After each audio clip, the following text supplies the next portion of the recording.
పల్లీలు, నువ్వులు, జీలకర్ర, మెంతులు, కొంచెం ఈ రాయి పట్ట, గరం మసాలా, ఇవి ఎంపుకొని పెట్టుకోవాలి. అదే ఉల్లిగడ్డ ఇట్లా కాల్చి కొంచెం నూనె వేసి ఎంపు ఇది పెట్టుకోవాలి. దాల్చిన చెక్క, చింతపండు నానబెట్టాలి. ఇది ఫ్రైది. గరం మసాలా, యాలకులు, జీలకర్ర, పత్తి, మెంతులు, 2 టమాటోస్ ఫర్ పులుసు.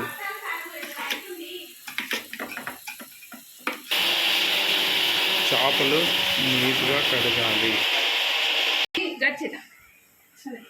పసుపు, ఇది పులుసుది కదా.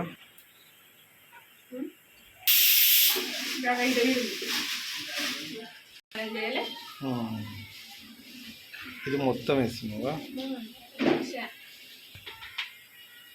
కొంచెం తెచ్చి దాని తర్వాత మిరపకాయలు పట్టించుకుంటావు. ఎంత వేస్తున్నావు?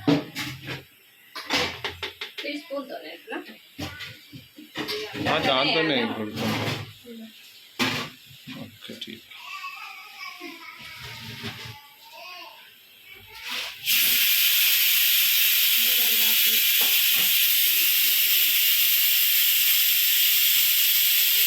మూడా అంటే చేపలను బట్టి కొన్ని ఉన్నాయి కదా.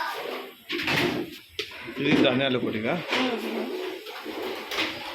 2 స్పూన్ల.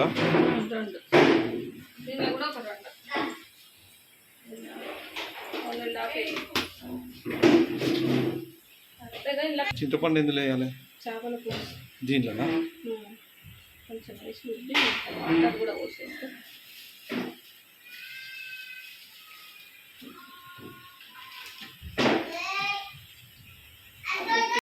ఉల్లిగడ్డ, టమాటా లాస్ట్.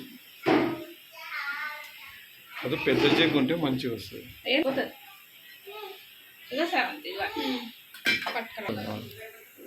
Oil 1 tea spoon.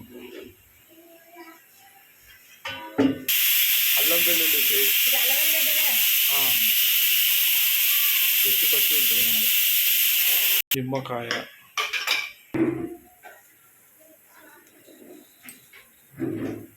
ఇది నువ్వు ఎట్లా నూనెలో వేస్తావా లేకపోతే పెంకు విన్నా? రెండు ఎట్లయినా 2 విధాలు వేసుకోవచ్చు. నీకు ఇప్పుడు నూనెలో వద్దనుకుంటే ఫ్రైంగ్ ప్యాన్, ఏది ఈజీ అయితే అట్లనే. అంటే మనం తినడాన్ని 2 విధాలు చేసుకోవచ్చు. నూనెలో అయితేనే డీప్ ఫ్రై లాగా అవుతాయి ఒత్తిగా, అట్లయితే కొంచెము కార్న్ఫ్లోర్, మైదా పిండి 1 టీ స్పూన్. 1 టీ స్పూన్ అంతా. ఇదంతా 1 కేజీ చేపలకు అనుకున్నా. 1 కేజీ ముక్కలు. ఇది ఉప్పు కదా? ఉప్పు తగినంత బాగా కలపాలి. పాలు తీయాలి. అంత వీలైతే పెట్టండి, లేకపోతే బయటనే పెట్టేస్తే. బాగా కలిపి అరగంట పాటు ఫ్రిడ్జ్లో పెట్టాలి.